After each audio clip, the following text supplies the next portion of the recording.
No tiene que vivir en la oscuridad. Rompiendo cadenas, parte 2.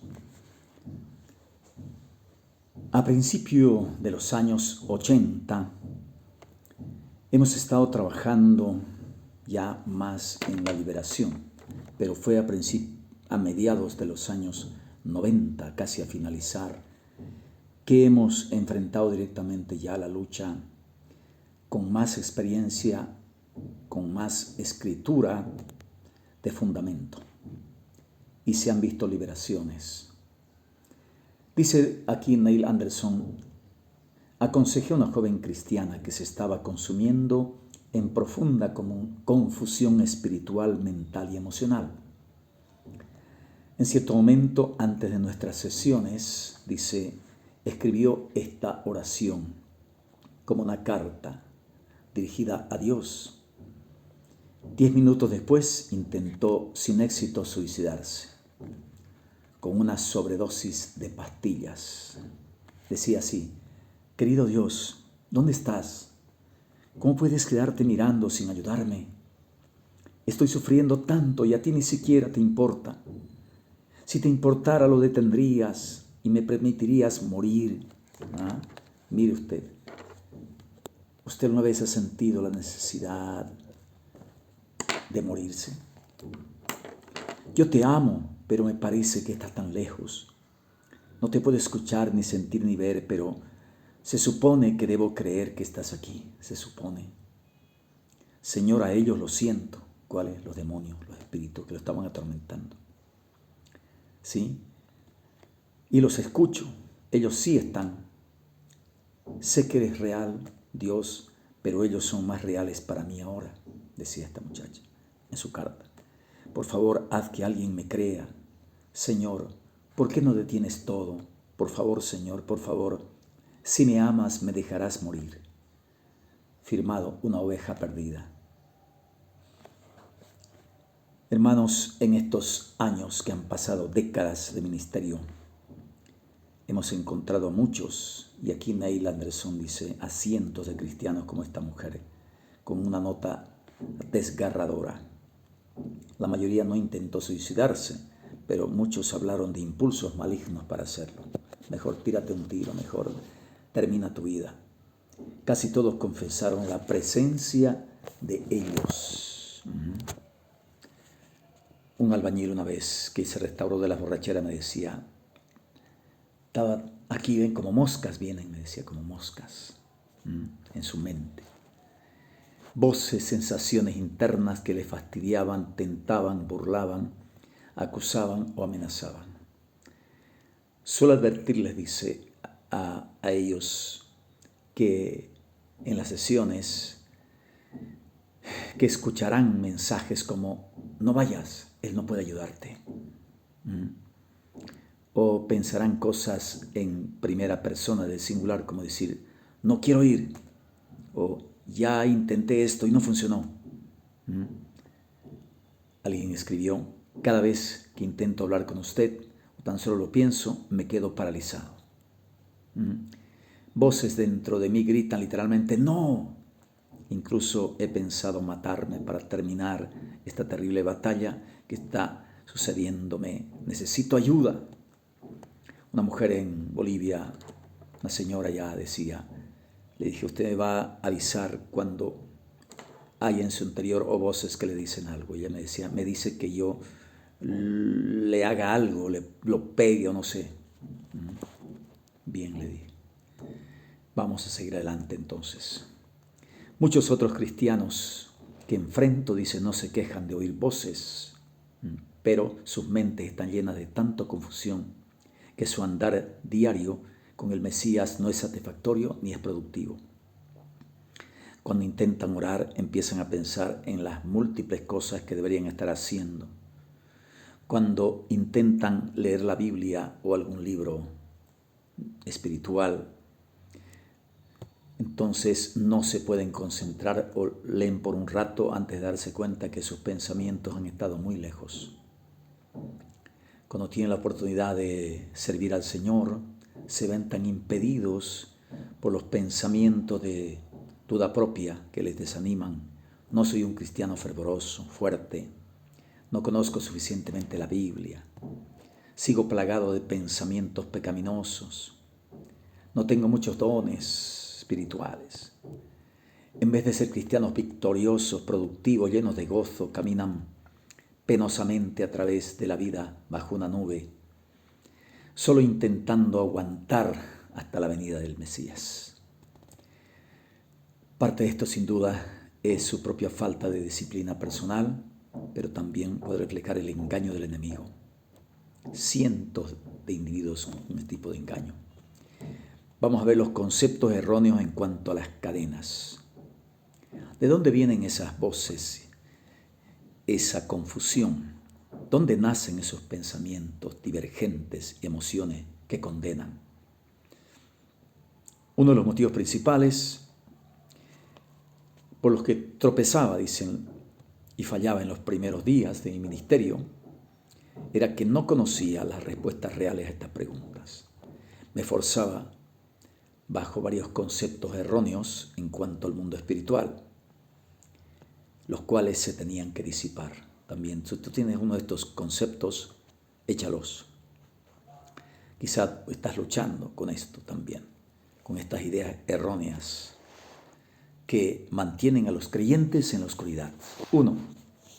Los demonios estaban activos cuando Cristo andaba en la tierra, pero su actividad ha terminado o ha minorado hoy en día. ¿Crees eso? Falso. Hermanos, los cristianos que mantienen este pensamiento a la luz de la palabra del Señor están errados. Ya, lo que está ocurriendo en el mundo actual simplemente es que no están enfrentando la realidad. El pacto renovado, llamado Nuevo Testamento, erróneamente, claramente enseña que los creyentes lucharán contra principados, potestades, contra autoridades fuertes, fuentes, ¿verdad?, que son de las tinieblas, huestes espirituales de maldad. Efesios 6, 12 adelante. Pablo enumera la armadura espiritual que debemos ponernos para luchar contra ellos, los dardos de fuego que debemos enfrentar, la espada, el escudo, la cota o coraza, el yelmo, los calzados, el cinturón. En 2 de Corintios 10, 3 al 5, vuelve a explicar que los creyentes están involucrados en una batalla espiritual contra fuerzas oscuras que se oponen al conocimiento de Elohim. ¿Por qué nos va a advertir Pablo esto si no existiera eso? Los poderes y las fuerzas de las que escribió Shaul Pablo al principio del siglo siguen hoy en día, ya en el siglo XXI, como se ve en el movimiento de la New Age, nueva era, y la proliferación del satanismo, del oculto hoy en día cada vez más. Las luchas del pueblo del Señor contra las fuerzas oscuras espirituales no son del primer siglo solamente. Tampoco son una opción para el cristiano de hoy, son inevitables. El reino de la oscuridad sigue presente y Satán está decidido a hacerle su vida miserable y evitar que disfrute y ejerza su herencia en el Mesías. Sus únicas opciones en el conflicto son saber cómo y en qué grado va a luchar usted. Si su punto de vista como creyente cristiano mesiánico no incluye el reino de la oscuridad, entonces o usted o el Señor tendrá que tomar la responsabilidad por toda la corrupción que Satán está imponiendo a usted y al mundo entero. Segundo error, lo que la iglesia primitiva llamaba actividad demoníaca, la llamamos enfermedad mental.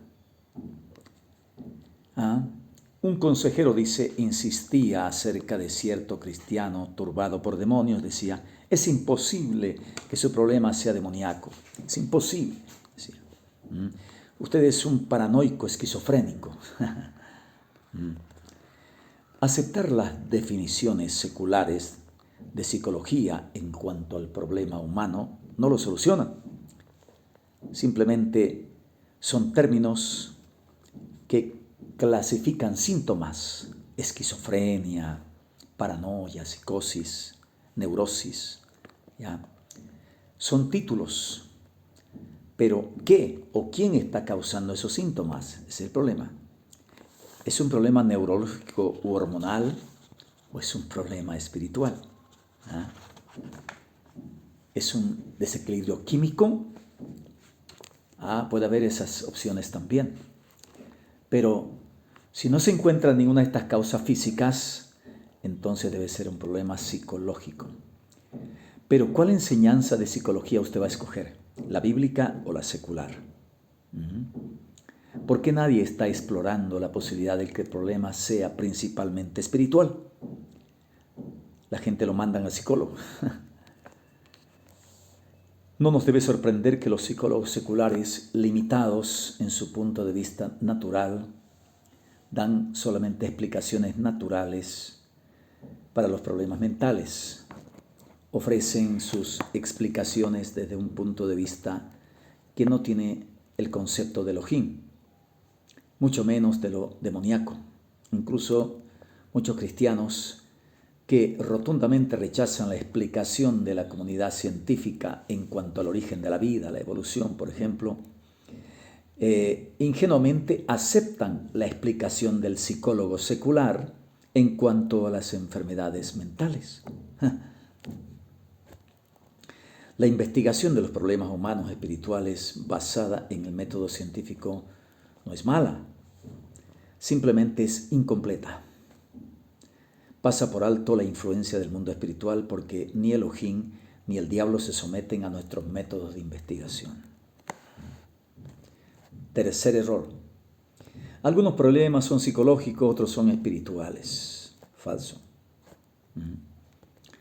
Esto implica una división entre el alma y el espíritu humano que en realidad no existe. Tenemos tres partes: cuerpo, alma y espíritu. Pero los problemas psicológicos, ¿qué es psicología? Estudio del alma.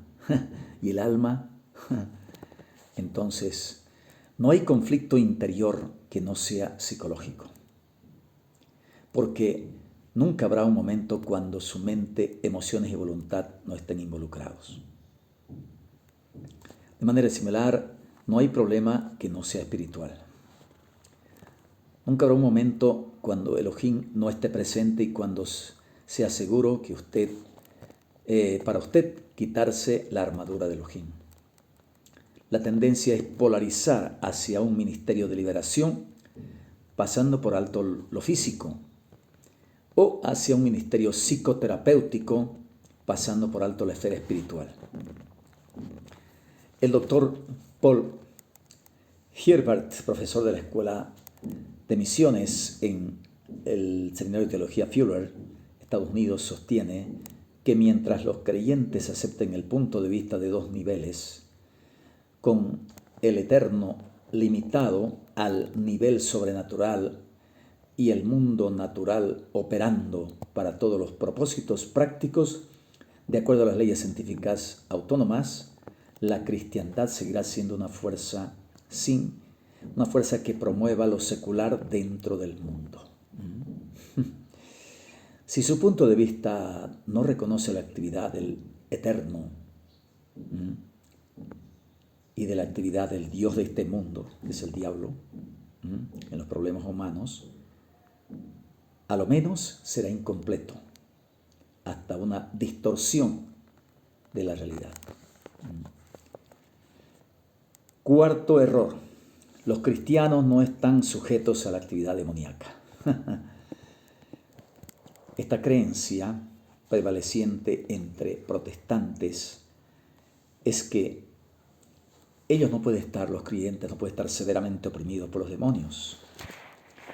simplemente la sugerencia de esa idea que pudiera ser parte del problema. De algunos es imposible, dice, soy cristiano. Nada ha provocado más daño para diagnosticar los problemas espirituales que esta mentira.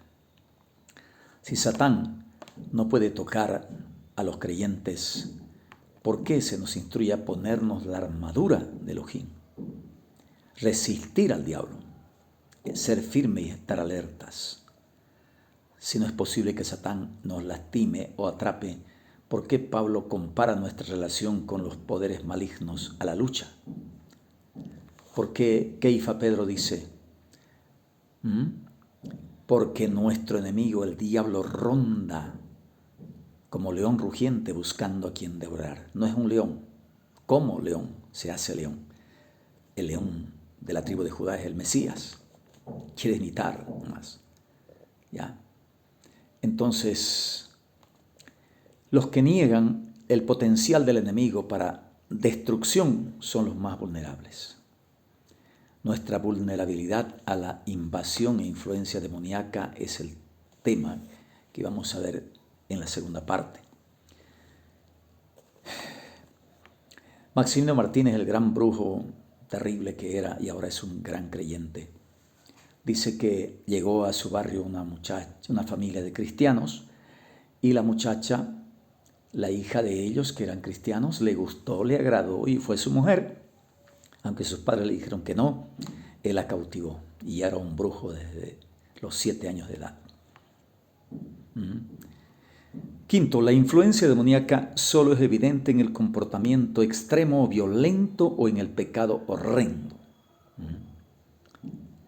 Aunque hoy en día, si hay casos como el endemoniado de Gadara, de Lucas 8, la mayoría de los creyentes que sufren por la actividad demoníaca viven vidas relativamente, diríamos, normales, mientras que experimentan serios problemas personales e interpersonales, para los cuales no encuentran la causa ni la solución. ¿Cómo consideran que Satán se involucra solo con los asesinos de sangre fría, los violentos criminales sexuales? Estos individuos ordinarios plagados con problemas se preguntan qué le pasa y por qué no pueden simplemente mejorar.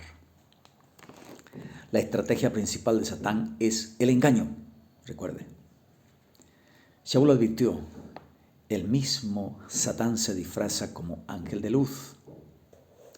Así que no es extraño si también sus ministros se disfrazan como ministros de justicia, cuyo fin será conforme a sus obras. 2 Corintios 11, 14 al 15. No son los pocos endemoniados lunáticos que están haciendo que la eclesia no sea efectiva, sino el engaño sutil y la invasión en la vida de creyentes normales. Un psicoterapista cristiano que asistió a mi conferencia, dice, sobre los conflictos espirituales y la consejería, comentó, nunca había notado evidencia alguna de actividad demoníaca en todos mis años de consejería hasta que asistí a su conferencia. Dice. Cuando regresé a la práctica, descubrí que 2/3 de mis clientes tenían problemas porque Satán los estaba engañando.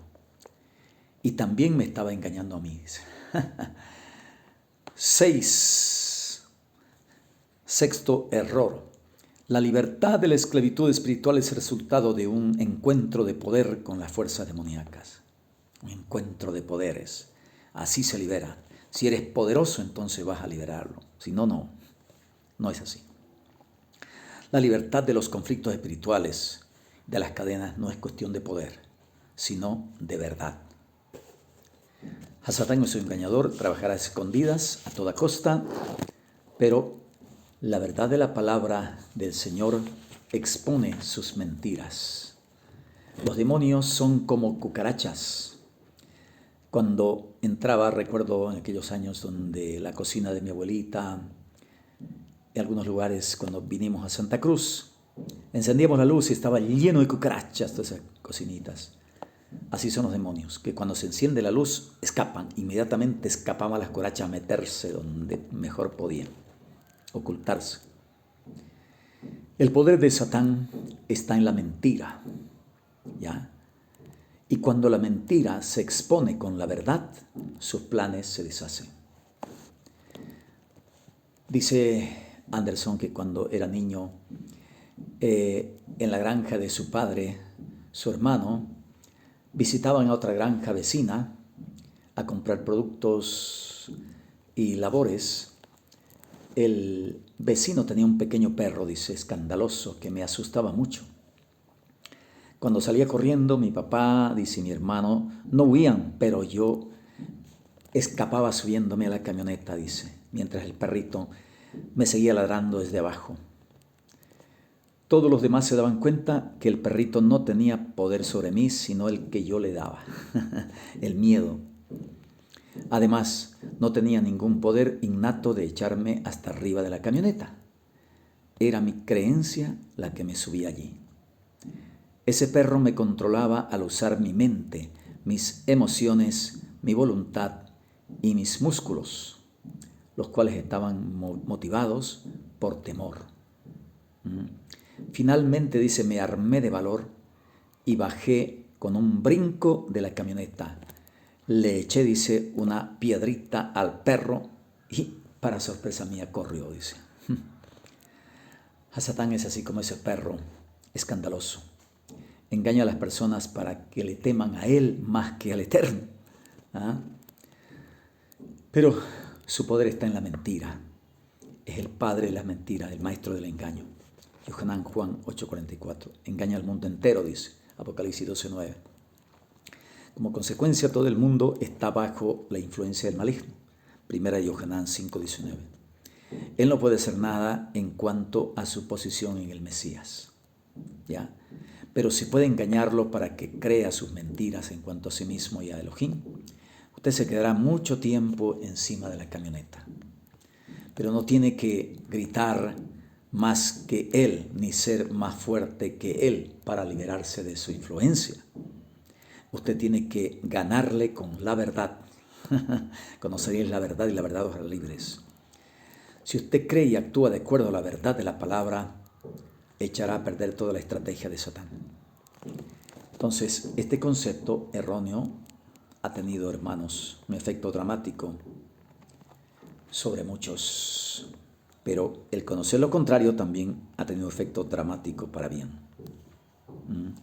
En cuanto a la consejería, cuando exponía antes, dice, una influencia demoníaca en una situación de consejería, se tornaba en un encuentro de poder. ¡Sal fuera, fuera, fuera, fuera! Nada, y así. Nosotros también tuvimos eso en ciertos tiempos. Los aconsejados se paralizaban, salían huyendo o repentinamente quedaban desorientados. Yo intentaba tomar autoridad y nada. Mi primer método era tratar de obligar al demonio a exponerse y después le ordenaba retirarse. Este intercambio, dice, solía resultar en gran cantidad de trauma para el aconsejado.